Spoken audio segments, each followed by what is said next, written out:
Williams' trial because he's on trial with these other persons. So I would like to see what was minimized and what wasn't minimized by the notes. In addition to that, I was given, which is by statute, pertinent calls and not pertinent calls by those line sheets.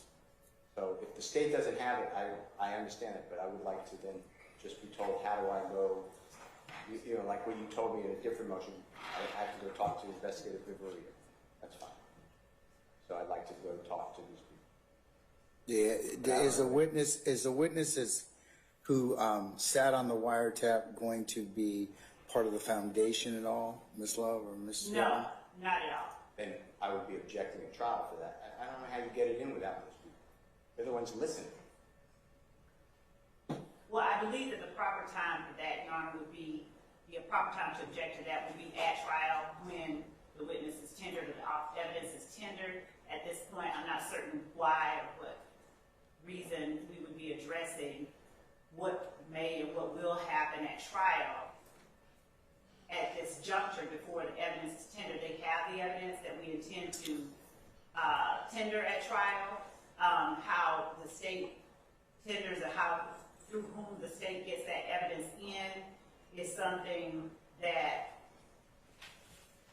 can be objected to. I believe the proper time would be if you start trying to get evidence that hasn't had a proper foundation laid, then that's the time for the objection. But at this stage, I don't think that I think it is quite premature for Mr. Steele to object to what he believes is going to happen at trial when it's not something that will delay the trial for an inordinate amount of time, any more than an objection to a question that I may ask would delay the trial. So I would ask that the court, at the time that is proper, when that matter is raised at trial, address any objections Mr. Steele has to foundation or to content or to relevance when the evidence itself is tendered. And as to Mr. Steele's standing regarding the wiretap itself, I would argue that neither he nor Mr. Sharp have standing to move to suppress the contents of the wiretap. And Mr. Sharp, I believe his client is in a similar position as Mr. Steele's in that it is not either of their phones that was the subject of the T3 itself. Your Honor, may I jump in here? And Your Honor, I would object to, and I understand that Mr. Steele, or Mr. Sharp rather, has joined in to Mr. Steele's motion. I would ask that the court require that one attorney argue each attorney's motion at a time so that we can address each attorney's issues on their own, as opposed to having multiple attorneys joining in, arguing back and forth during the course of the state's responses to a single attorney. Since I'm the gatekeeper, I'm going to allow it. I ordinarily wouldn't, but Mr. Steele, Mr. Sharp, what do you have to say? Well, I certainly have seen challenge the wiretap. My client is a lead person under the statute. I'm sorry, can you tell us more? I certainly have standing to challenge the wiretap. My client is an aggrieved person under the statute. And so, that's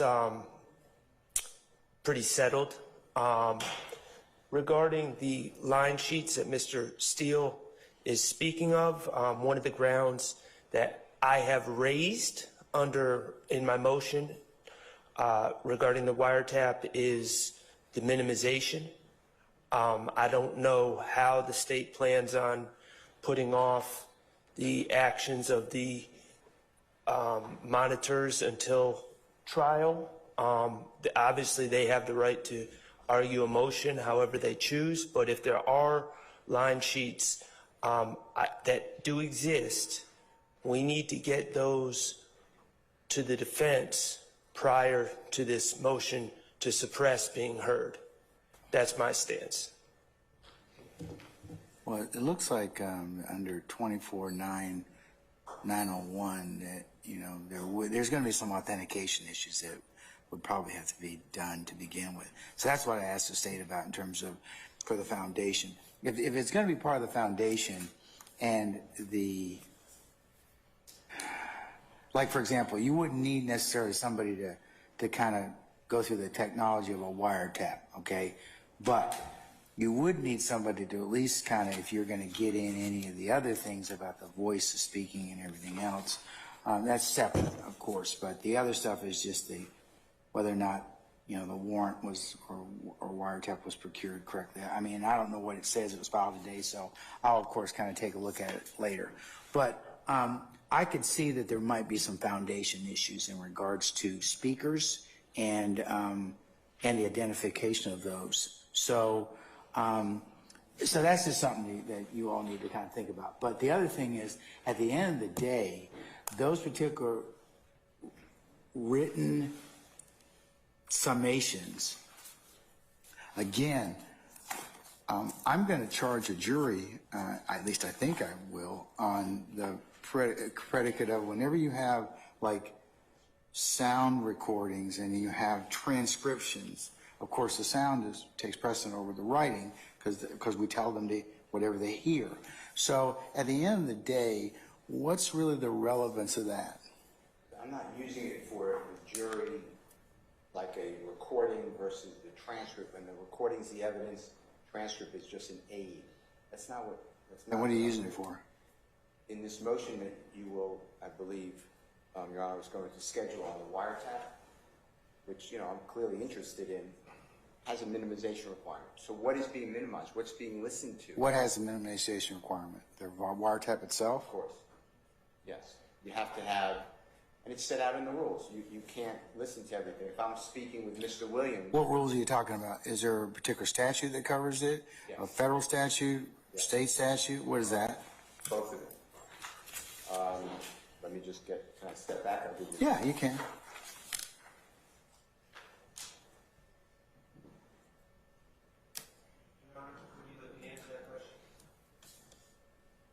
What is the statute? Do you know it? 18 U.S.C.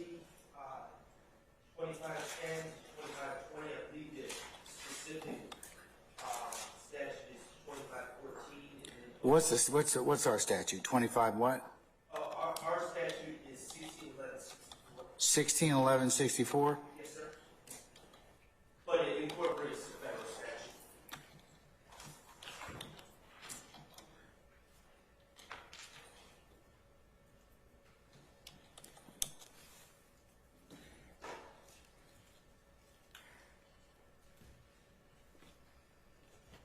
One more time, what is that one? I'm sorry. 161164. Oh, thank you, sir.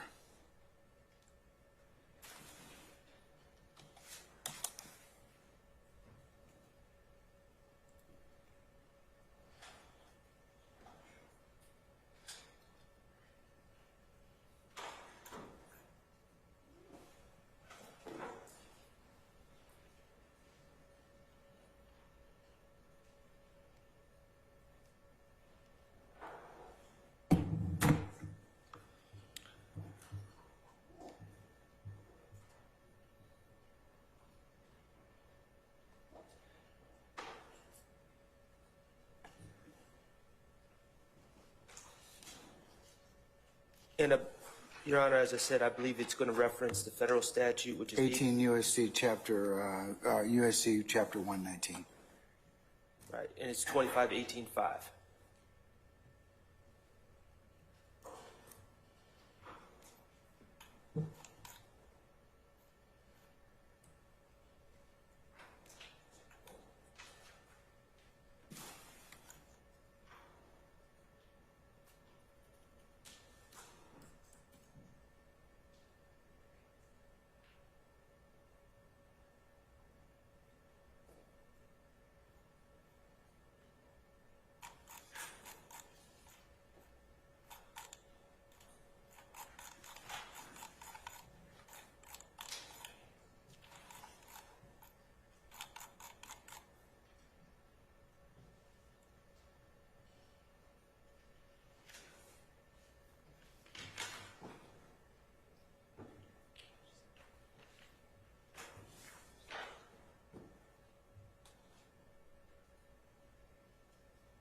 All right, councils, here, in taking a look at the federal statute, it looks like and I'm looking at 25, subsection 2518, procedure for intercept of wire, oral, or electronic communications. Mr. Short, it seems like under paragraph 8A, the contents of any wire, oral, or electronic communication intercepted by any means authorized by this chapter shall, if possible, be recorded on a tape or wire or other comparable device. The recording of contents of any wire, oral, or electronic communication under this subsection shall be done in such a way as will protect the recording from editing or other alterations. The only time I see minimization is when you're talking about code or foreign language. Under this, the paragraph you gave me, under 5, and then it's got 1, 2, 3, and it says, in the event of intercepted communication is a code or foreign language, and an expert in that foreign language or code is not reasonably available during the intercepted period, minimization may be accomplished as soon as practical after such interception. Your Honor, Scott v. United States, 436 U.S. 128. But I will clear up what I'm talking about. Where in the statute does it show that there's a requirement for minimization? There's definitely a requirement for. All right, well, tell me, give me a case, or show me a case that requires it, because it seems like the statute here just requires that you provide the recording itself, unless it's in code or some type of foreign language. No, the monitors are not. That's the whole point of That's the whole point of a wiretap. Okay, Scott v. United States, 436 U.S. 128. 436 what? U.S. 128. Scott v. United States? Yes. United States v. Van Horn, 789 Federal 2nd. What's the most recent pronouncement of the U.S. Supreme Court on this? Is it Scott? That's the case. It hasn't changed. I have a 11th Circuit case from 2008, if you'd prefer that.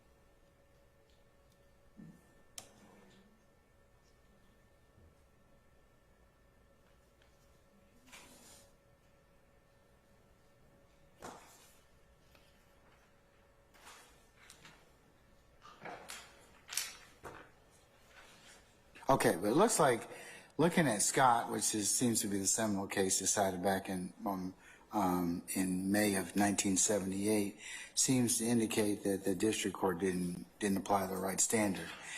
And it holds that the district court had yet to apply the correct standard, and that decision on the suppression motion ultimately had to be based on the reasonableness of the actual interceptions and not on whether the agent subjectively intended to minimize their interceptions. Your Honor, so it looks like there is a minimization requirement, but that depends upon what is the tape, I guess, or what's on the actual interceptions itself. So do you have this 11th Circuit case? Can I have that one? Yes, Your Honor. And I agree, it is based on the interceptions, but it also judges the reasonableness of the monitor. Well, let me go ahead and let me have the 11th Circuit case, and I'll take a look at it. I have United States v. Van Horn, 787. Van Horn, 2 words? Yes, sir. Okay, and what is that citation? 789 Federal. 789 F what? Second, 1492, and that's at 1501. All right, hang tight. Oh, okay. Hang tight. 789 F second, 1492? Yes, sir. All right, let's see.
All right, looks like from Van Horn, 789 F seconds, 1492. There's a subsection D whether the surveillance was properly minimized is required by 18 U.S.C. Section 2518(5). Yes, Your Honor, I'm sorry. I'm seeing that now, and I said 2510. I meant 2518(5). All right, every authorizing order must require the surveillance be conducted in such a way as to minimize the interception of communications not otherwise subject to interception. 18 U.S.C. 2518 subsection 5. The authorizing order at issue contains such a requirement. That's in this Van Horn case. So I suspect I'll have to take a look at the authorizing order. It also indicates in Van Horn that the relevancy of the minimization would be that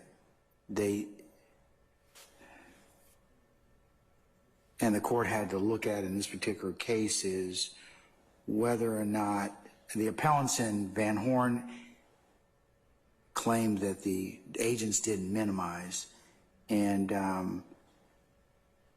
it goes on to say here that they don't rely on the evidence that non-pertinent conversations were monitored. Rather, they rely upon the practices the agents used and the supervision of the district court. They note the agents violated their own guidelines for minimization. So, In Your Honor, that's why we're asserting that the... Yeah, it looks like Ms. Lovin, taking a look at these two cases, Scott and Van Horn, those particular conversations would in fact be relevant.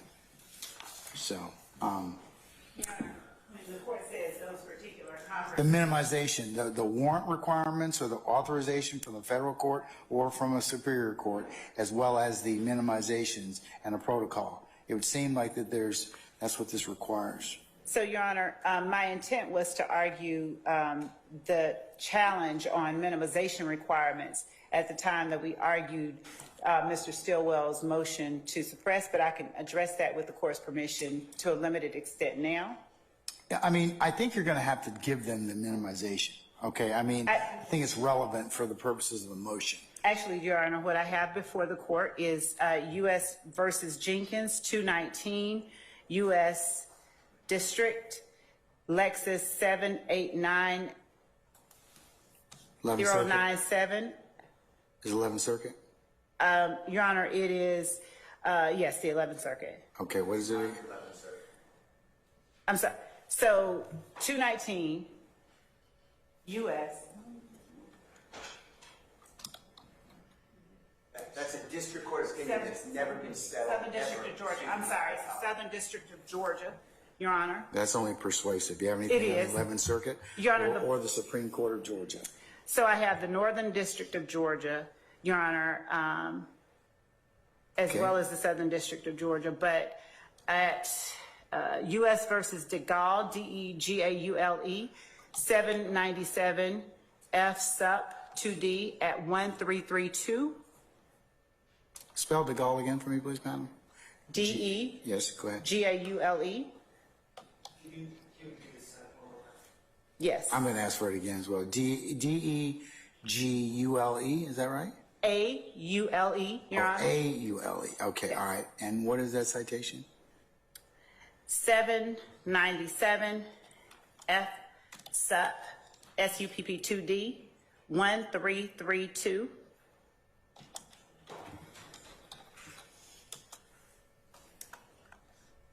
As well as U.S. versus NSOEDO at 2009 U.S. DIST LEXIS 137939.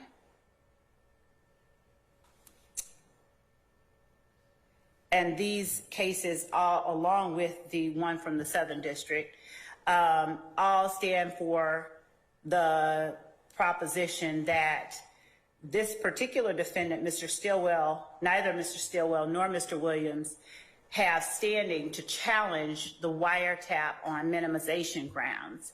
Specifically, DeGaule states, standing to challenge improper minimization requires the showing of a direct privacy interest, where a defendant does not have an expectation of privacy in the targeted phone that is a direct privacy interest. He does not have standing to raise a minimization challenge. And that is from the case from the Southern District of Georgia, Jenkins at 5, citing U.S. versus Fury at 554 F 2nd 522, that is, at 526. 11th Circuit District Courts have determined, Your Honor, that where a defendant lacks such a direct privacy interest, he cannot challenge minimization. And that's Jenkins at 5 and Insoedo, N-S-O-E-D-O, at 26. The courts in... What's the site? Your Honor, I'm sorry? Yeah, if you could restate the site, madam. The site for DeGaule? Yes, ma'am. Okay. No, the site for the 11th Circuit case. That you said. All right. Your Honor, the site for DeGaule was 797 F sup 2D 1332. And the site for U.S. versus Insoedo, N-S-O-E-D-O, is 2009 U.S. DIST Lexus 137939. That is a district court case. That is not 11th Circuit. There is no 11th Circuit case on this issue. Zero. Your Honor, I'll point out that this started with the state arguing we have no standing to challenge the wiretaps, and now they're saying we have no standing to challenge the minimization. And I'm very aware of the cases that the state is citing, but there's, and you're right, Your Honor, these may be persuasive to the extent that they are, but they're not controlling, and we are challenging the minimization, as well as other aspects of the wiretap as laid out in the motion. Now, Ms. Love, at the end of the day, they're going to have a Sixth Amendment issue. And I think that I would probably win. I would probably have you turn it over on that basis. Sixth right to, I mean, in terms of the rights to have the evidence to defend themselves, the wiretap would be relevant for that. Right. We're not arguing about the wiretap being turned over. We're just saying, Your Honor, that in terms of any line notes that have been No, made. not your notes. Not the minimization is a what did they correctly do the minimization pursuant to their own standards, if I'm understanding it correctly. I may have to have some testimony on that, but it's just like from what I've read from the federal statute and the case involving Scott at 436 U.S. 128, the question is, did they follow their own procedure of minimization? So, I mean, I understand that did they have standing to begin with? I'm telling you that if I'm on that wiretap, I probably have some particular ability to at least get the wiretap to defend myself, right? Right. Okay, right. so that's what I mean. And Your Honor, if the court, and if I'm understanding what the court is saying, they're entitled to the minimization requirements.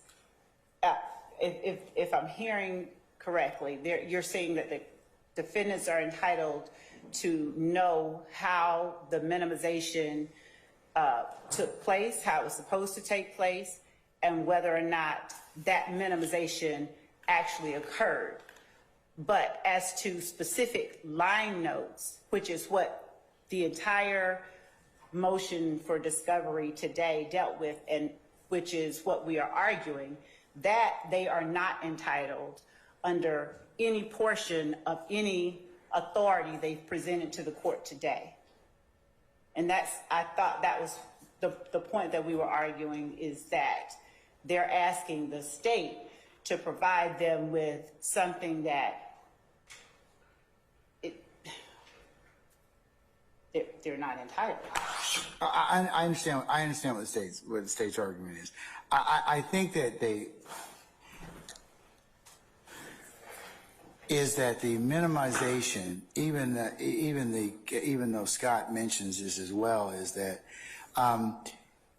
it's the good faith efforts at minimization won't necessarily itself a violation of the statute requiring suppression, but you have to look at the agent's actions and not their motives.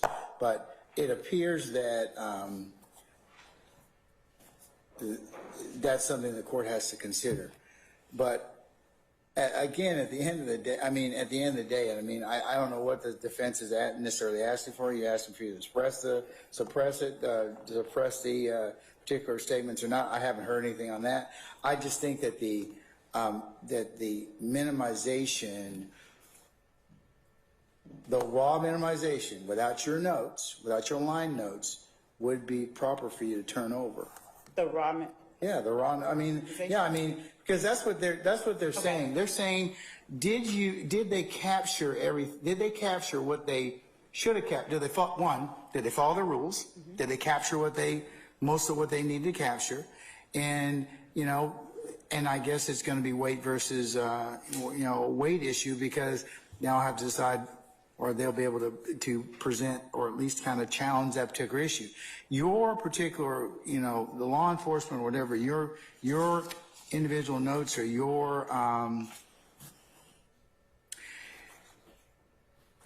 your comments or anything else like that would be, I would say, would be work product, or either your impressions or whatever else. If you all have notes or other things as relates to that, then that's not, I don't believe that would be proper. I think they're just asking for the tape and the minimization and the warrant, and to test whether or not that it's met the federal and state statute. Right. What are you asking for? Have I summarized it correctly, or what do you? With all due respect, Your Honor. Probably not, because I hadn't read anything. Not quite. All right. So what are you asking for at the end of the day? I just want to. I want you to be ready for the motion. Yes. So that's what I want you to have, at least, so that we can argue the motion. My goals are the same as yours, Judge. So the state has given us a PowerPoint presentation given by ADA Sprinkle to the monitors. The people that monitor this are chosen by the state, okay? They have agents monitoring, or monitors that listen in on these calls.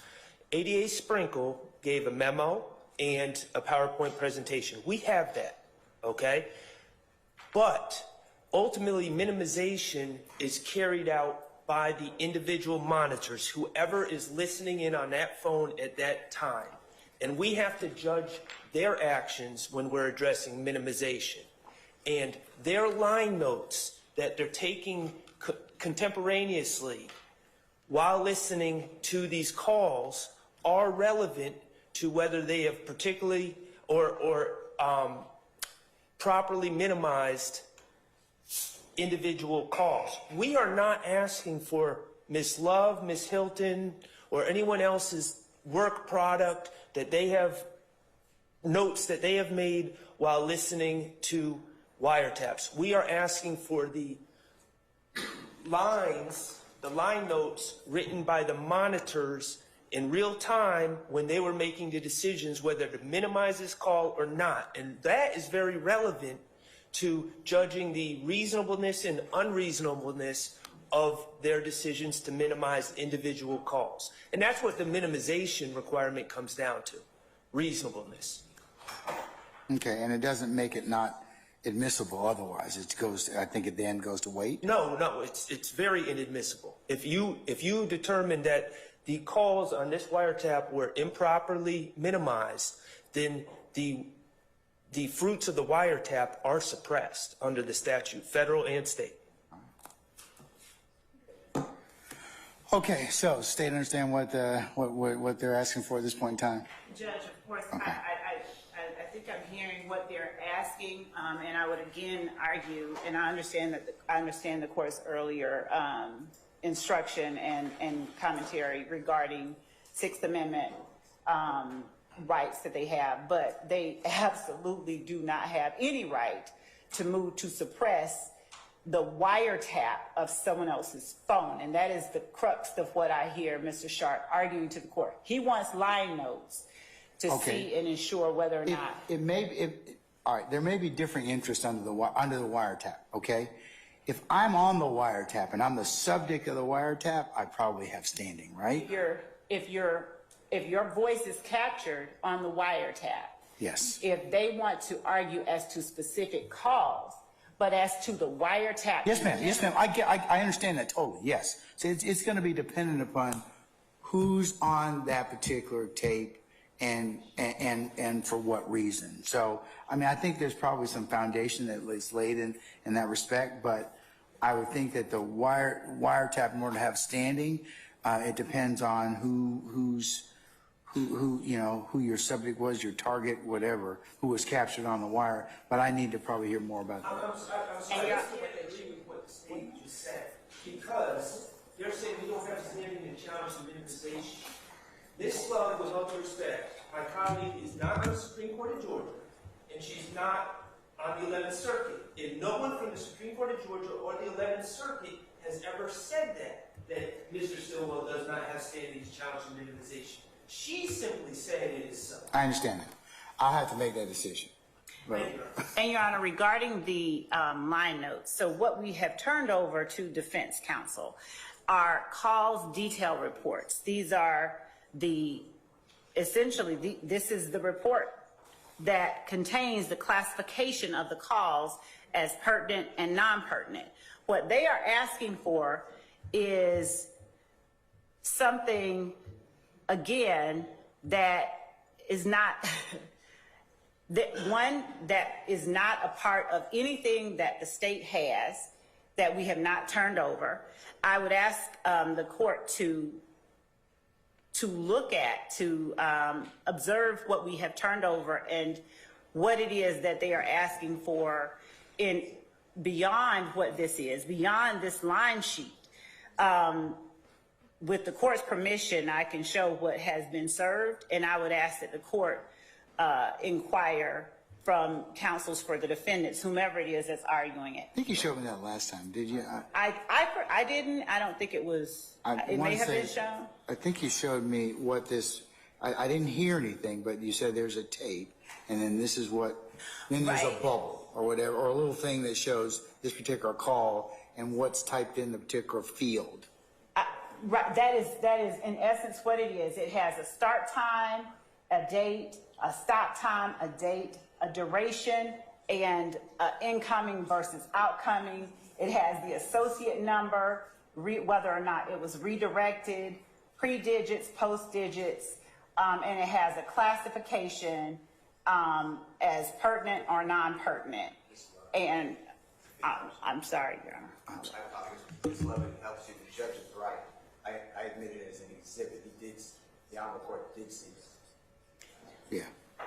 And so, Your Honor, beyond that, beyond what has been seen, as we are looking at pertinent and non-pertinent classifications, I suppose the argument would become, is this really pertinent or is it not? But what I hear counsels for defendants asking for is what someone's impression of what was in the call is that's been cut off, whatever that is and wherever those exist.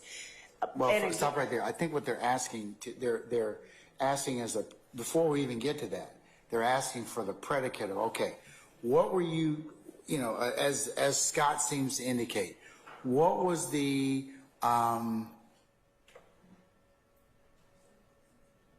what were you told in regards to the minimization? And because that's important to determine whether or not there's a Fourth Amendment violation, to objectively assess the agent or officer's action in light of the facts and circumstances confronting him at the time without regard to his underlying intent or motive. So what they're trying to ask is, what were you told to begin with? That's in the search warrant. I'm glad the court said that. That we have provided to them already, and that is what is in the search warrant. Ms. Hilton is pulling that up so that I may read that to the court. Okay, so it's kind of a stage thing. I hear that, I hear what you said, and then I hear what was actually summarized.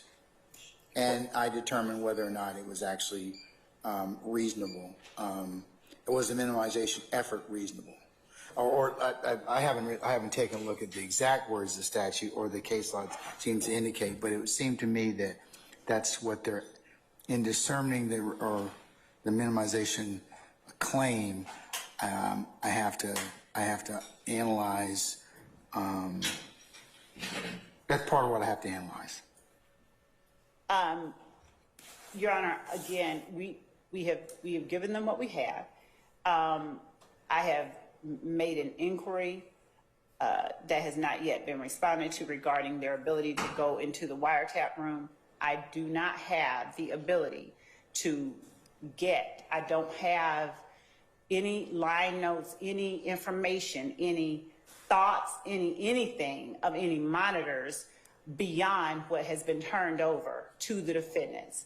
If based on that, and if the access to the wiretap room or access to sealed files, because of course all the contents of the wiretap are turned over to the court that authorized the wiretap and are required to be sealed. If defendants are not entitled access to those things, or if there's no other way to get them, we are at a... Have you taken a look at Scott, madam? I mean, I will. Okay, all right. Let me just tell you what Scott just says. Okay, just in the preamble, it talks about Title III of the Omnibus Control and Safe Streets Act of 1968 requires that wiretapping or electronic surveillance be conducted in such a way as to minimize the interception of communications not otherwise subject to interception under that title, and it's got references Title 18 USC. Pursuant to a court order wiretap authorization order requiring such minimization, government agents in this case intercepted for a 1-month period virtually all conversations over a particular telephone suspected of being used in furtherance of a conspiracy to import and distribute narcotics. 40% of the calls were clearly narcotics related. The remaining calls were for the most part very short, such as wrong number calls and calls to persons unavailable to come to the phone and were ambiguous in nature. And a few instances were between persons to whom the telephone was registered and her mother. After the interceptions were terminated, petitioners, among others, were indicted for various narcotics offenses. The district court on petitioner's pretrial motion ordered suppression of all the intercepted conversations and derivative evidence on the ground the agents had failed to comply with the wiretap order's minimization requirement. So I guess I need to determine what the wiretap itself says, right. Part of it, the warrant and then the wiretap, primarily because only 40% of the conversations were shown to be narcotics related. The Court of Appeals reversed, remanded, saying the district court should not have based its determination on a general comparison of the number of narcotics-related calls with the total number of calls intercepted, but rather should have engaged in a particularized assessment of the reasonableness of the agent's attempts to minimize in light of the purpose of the wiretap and the information available to the agents at the time of interception. On remand, the district court again ordered suppression, relying largely on the fact the agents were aware of the minimization requirement, but made no attempt to comply where therein. Court of Appeals again reversed, holding the district court had not yet to apply the correct standard, and the decision on the suppression motion ultimately had to be based on the reasonableness of the actual interceptions and not on whether the agents subjectively intended to minimize their interceptions, and that suppression in this case was not appropriate. So I have to kind of take a look at what they were told to begin with, and then so that's why if you gave them the notes and they're the complete notes, but they still get to kind of question the agents on what were you told on basically on the purpose of the wiretap and what you're listening for. And so, Your Honor, what I'm hearing the court say is that the court has to know what they were told, which is in the warrant and which we can have someone come in and testify to. And then That's foundation. Yeah, you probably are going to probably right. need that. And what I heard the court say regarding Scott, that then the court looks at what was actually intercepted. And that is what has been turned over. And that is, if they want to look at a particular call, that the court has, they have already. And what they're asking for, nowhere in Scott does it indicate that someone's perception, because that's what got reversed, their perception of the call is immaterial to whether or not the wiretap itself should be suppressed. It's what was actually intercepted and what they were told. So what they were told is in the warrant. They have that. All of the defendants have that. What was actually intercepted, they have that. Everyone has that. So if they want to challenge any portion of this wiretap based on minimization grounds, then what the agents were told and what was captured are the only two relevant inquiries based on what the court just read. And that we can present without going on a hunt for information currently not in the state's possession and information that is immaterial to what was actually captured and to what the agents were told. Because again, that falls in the category of, they say whoop-de-whoop on the phone and the monitor writes down, caller wants Fruit Loops. It's immaterial. It's an interpretation of what's being heard, when not the interpretation of what's being heard is what the court is to consider, but what was actually captured, which is what everybody has at this time. And that is why we are asking that the court deny Mr. Steele's motion for the state to grant access to the wiretap room or to give to them the monitor's interpretation of what the caller said. And at the end of the day, what the court read in Scott and what the court said earlier are in direct alignment with one another, because it's just what they say or believe that was said is irrelevant. It's what's captured. A couple of things. I think I still need to have the motion, and I need to everybody, you would have to walk the path of laying the foundation and showing this as to whether or not it's been satisfied. The other things I'll have to rule upon depending upon what is presented.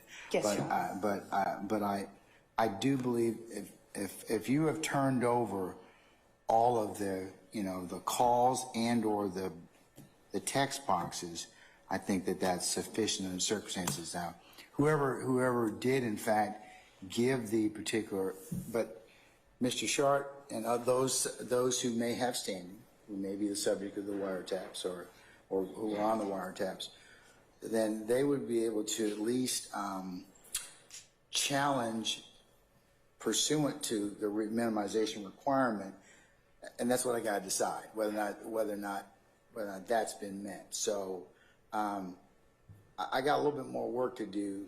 I think Mr. Steele's asking for a lot of stuff. I don't know if he's going to necessarily get it, but at this point in time, I think if you've satisfied the tape, the people that took provide the people, they've asked the people that were the minimization, did the minimization, and the folks that instructed them on the minimization, then that's part of the foundation. So I'm going to have to hear that. Is that what you're asking for, Mr. Sharp, part of it? Your Honor, the state is trying to simplify things by saying that the monitors will only give you one set of instructions. Well, I don't know that. I'm asking you, is that what you're asking for me to hear for purposes of the motion? I have to hear the motion and get in the eaches in order for me to kind of resolve the other issues that Scott requires me to look at. In order to prepare for the motion, we need the entire line sheet. And I find it very difficult to believe that the state would have in their possession. If they tell you they don't have the line sheet, what are you gonna do? Your Honor, what they're saying is we have documents that are clearly cut off after one line, but getting the okay, well, all right, well, here's the thing. If a witness comes and testifies to that, then I think we'll be bound by it. If the witness says, no, I could have put 50,000 characters in that box, that'll go into the reasonableness aspect of it. But it'll also be determined upon what were you told to begin with. Right. So what is it that, in order for me to have a meaningful motion session on this wiretap, do you have everything you need at this point in time? What do you need? We need the copy of the line sheets with the entire thing. If it exists. If it exists. I just find it very difficult to believe, Your Honor, that... You said that before, okay. That it would cut off after one line, but they wouldn't have the entire text box. Mr. Steele made that very same argument very eloquently the last time we were here on that issue. So I think that we'll hear some testimony on that, and I'll make a decision on that issue. So we're going to hear testimony on that prior to the motions? No, I want, as part of the motion, I'd like to be able to determine that issue, because that's part of the issue of reasonableness. Well, if there's more to be turned over, if somebody says, you know what, we do have more, well then I'm going to probably have to make a decision on whether or not the rest of that stuff is turned over. Well, right. But if they tell me this is all we have, then I'm sure that you will very eloquently argue, well, Judge, depending upon how they were told to minimize this, maybe you need to make some other decisions. So I guess it depends upon what is presented to me for my decision. I just want to make it clear right now so the court knows where I stand at this moment. It's a two-step process. We need to determine if there's more to the lines. And if there is, I need that to prepare for the minimization argument that we're going to have a motion about. The state's told you at this point in time, this is all they have. And Your Honor, I would also, excuse me, with respect to Mr. Sharp, I'd also point out that underneath each line of what the monitor's interpretation of the words are is an audio link to the actual We're very aware of that. So we're very aware of that. Okay, and that's I guess that'll be part of your argument as well. So,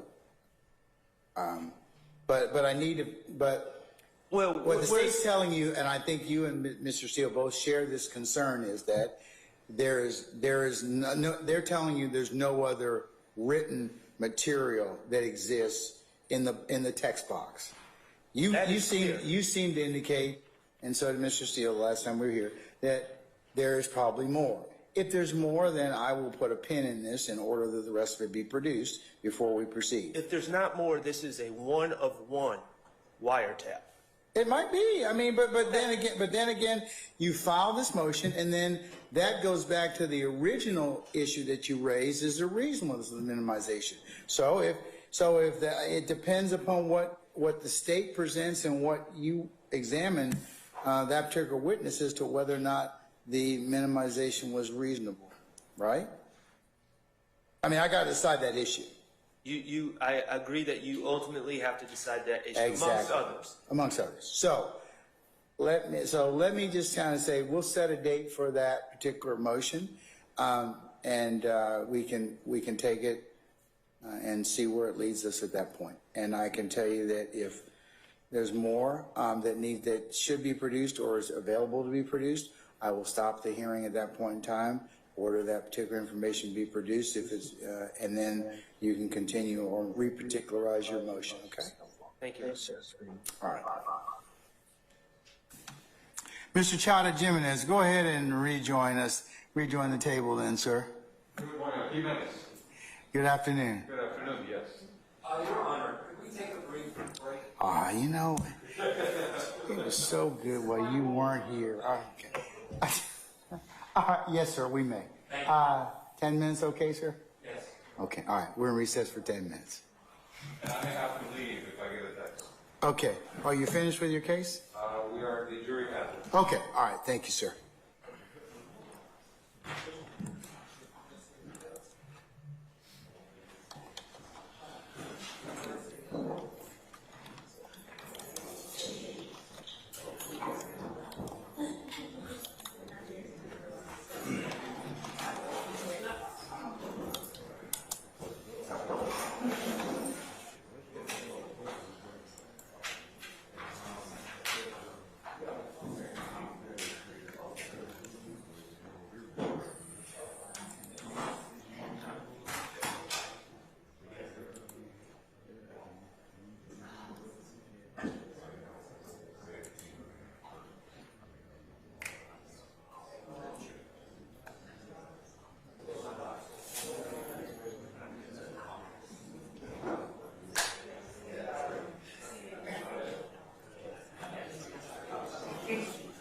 Hey, Wes.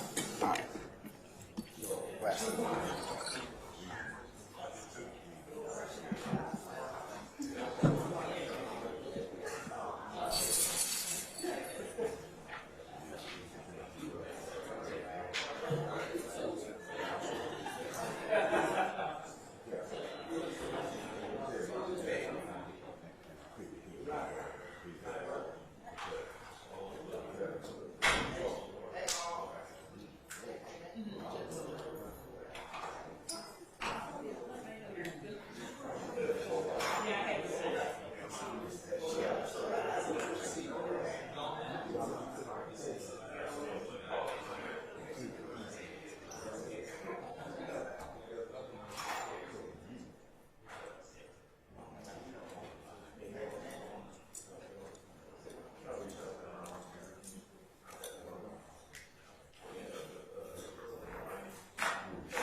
Let's say there's a PDF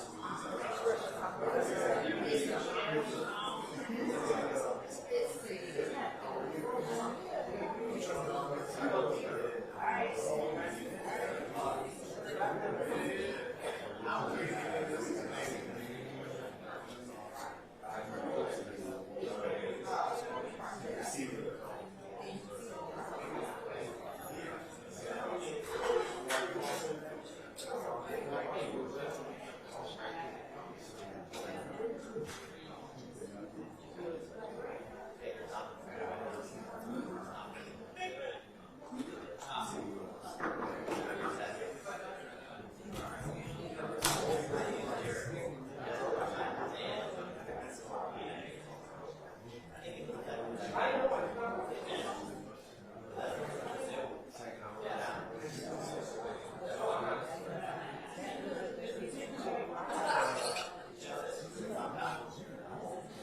Yes, sir. Looks like everybody is present and now count for Mr. He's here. Matthews. Mr. Matthews, can we go ahead and see if we can find him? Thank you.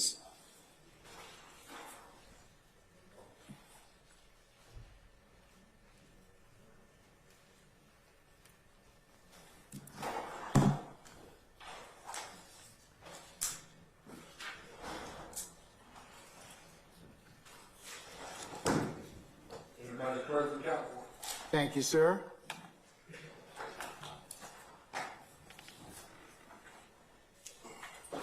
Mr. Steele, any word from Mr. Richardson, sir? Oh, okay.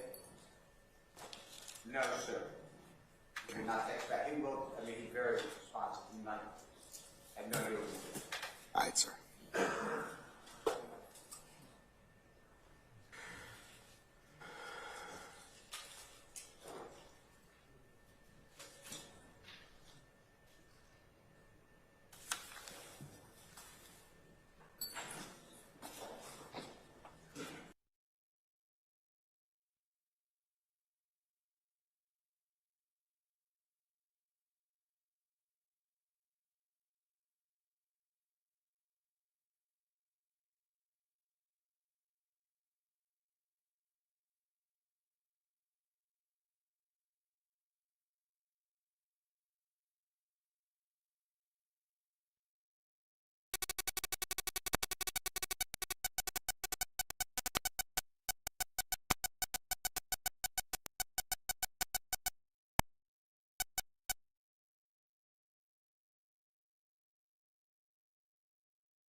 Mr. Chad Jimenez and Ms. Love, can I see you for a second?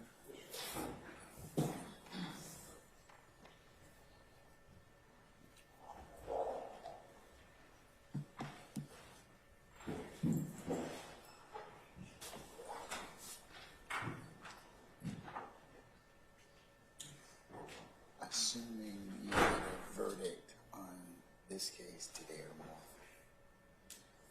do you have another speedy trial demand pending as well? Yes.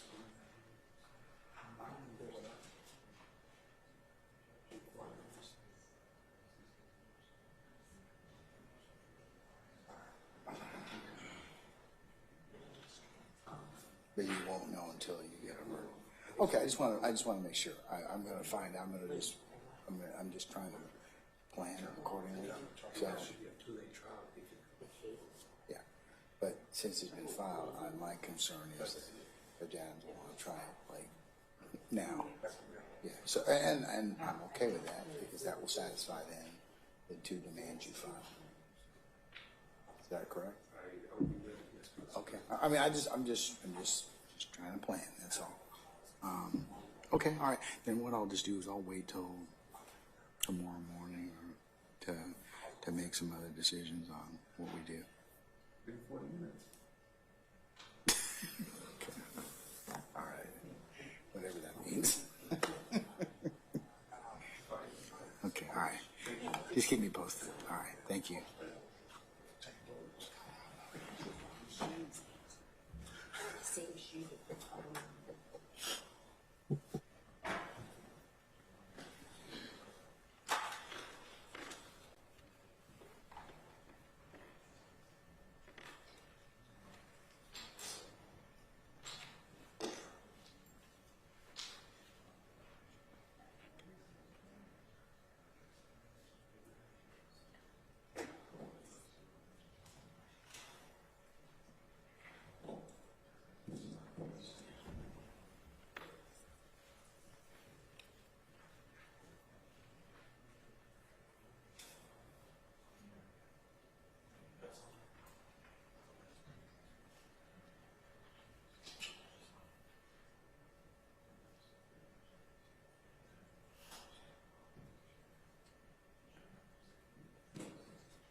All right, councils, thank you for your patience and indulgence.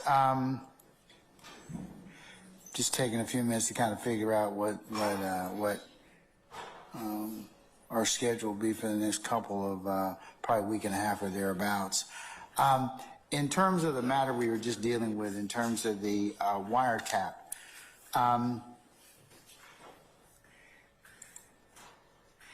is it possible for us to have that next week on the 13th?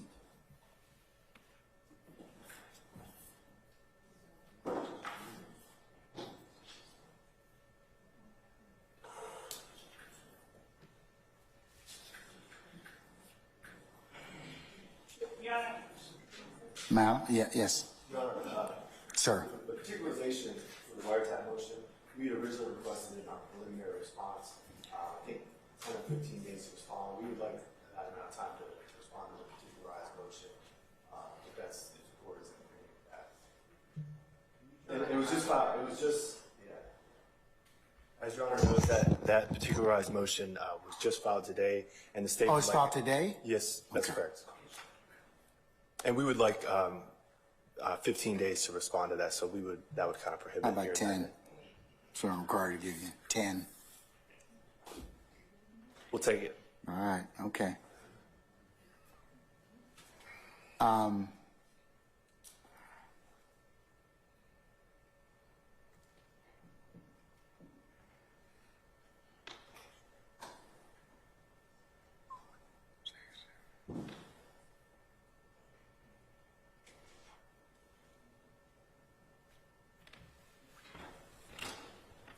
Tell you what, sir, if you can provide me a response on or before the 20th of September, that would be sufficient.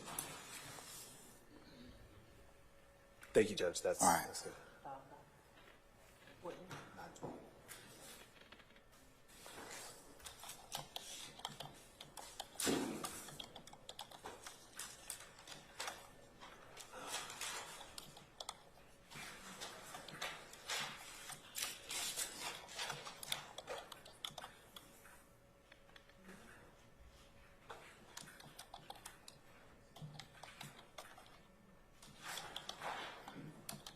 What I will do, Mr. Uhalski and Mr. Steele and others, is I'll set the motion date on the 20th of September, okay?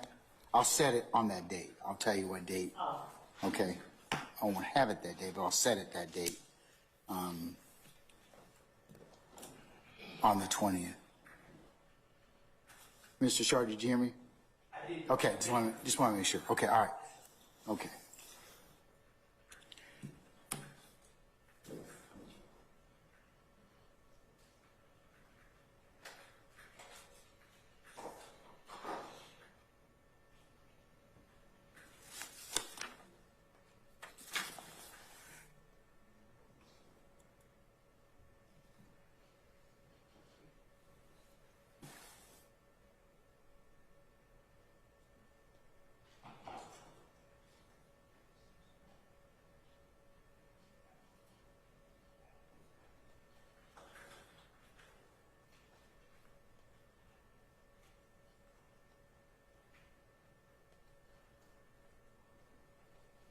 Okay, counsel, I've just been corresponding with Ms. Kleinkels just to kind of get a little bit of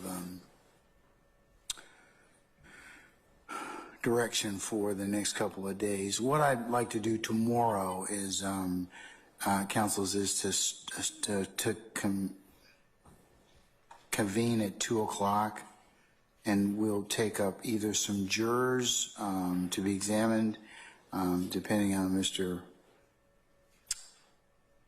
Chatham and his your client, Mr. Dorsey, and his status at that point in time, or I will take up more of Mr. Steele's and our statuses as to our current motions list. So I'll continue with either and or those two issues tomorrow, Thursday, the 7th of September in the afternoon, starting at 2. We'll probably recess at probably around 5 or thereabouts. As I mentioned earlier, on the 8th of September, you will have an administrative day.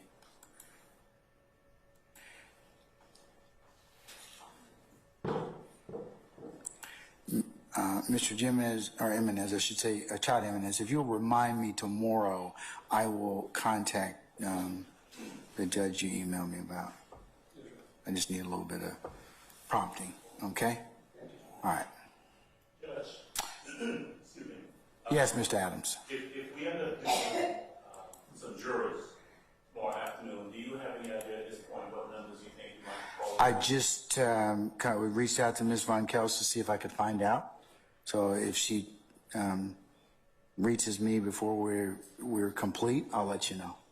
And if not this evening, if the court knows by tomorrow, can I impose upon Mr. Curtis, just send us an email, let us know, just so I can bring the appropriate person in. I think that could be arranged. Mr. Kearns, are you in a position to do that?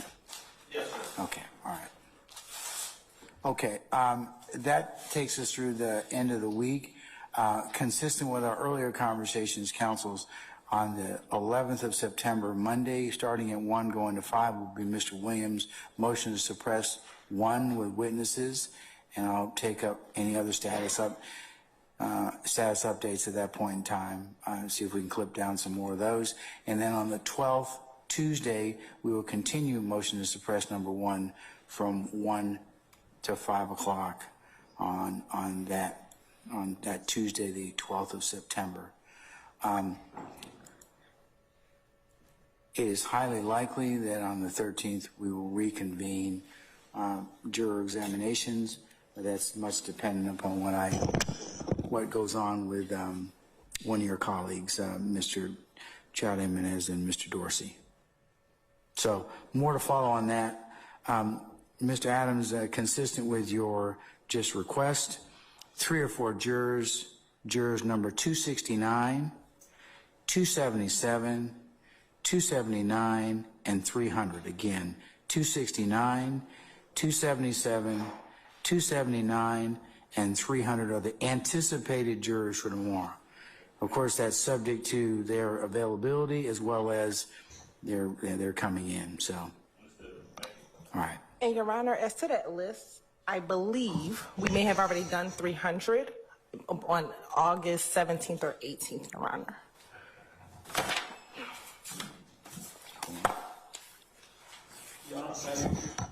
Yes, you may. You get a phone call? Okay.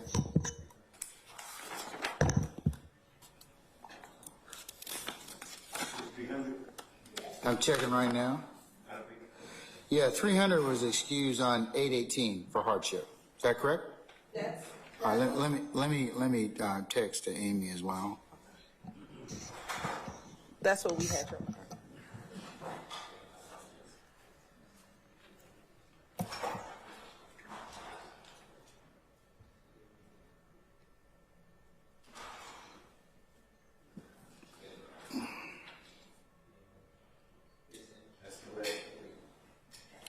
I'm letting her know right now. So, thank you, councils. All right. Anybody else have any other questions? So I think we have the tentative schedule through next Tuesday at least. Mr. Steele, you should be prepared on any one of those days on tomorrow, Monday or Tuesday to just give us. We can continue to exhaust some of this list. Okay. Okay. All right. Oh, you're welcome. Madam. The court said that on the 11th, we will start with Mr. Steele's motion to suppress number 1 at 1 o'clock. Did I hear the court? That's correct, ma'am. 1 to 5. We're going to do 1 to 5. And so those witnesses need to be here for that day. I believe you all told me that that's what date you could have them here for. So it'll be Monday afternoon and Tuesday afternoon. Same time, 1 to 5.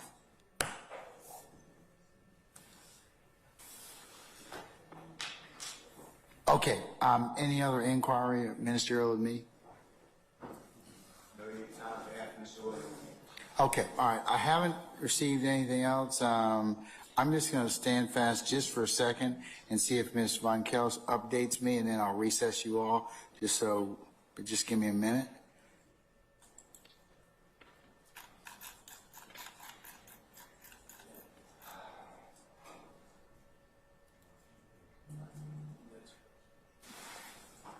.307 is going to be on there as well. 307. So 269, 277, 279, and 307.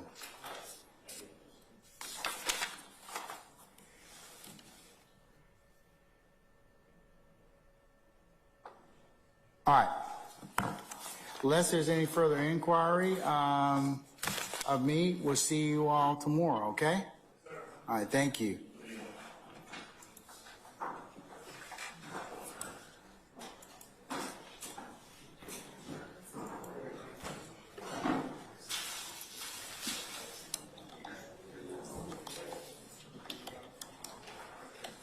Jeff.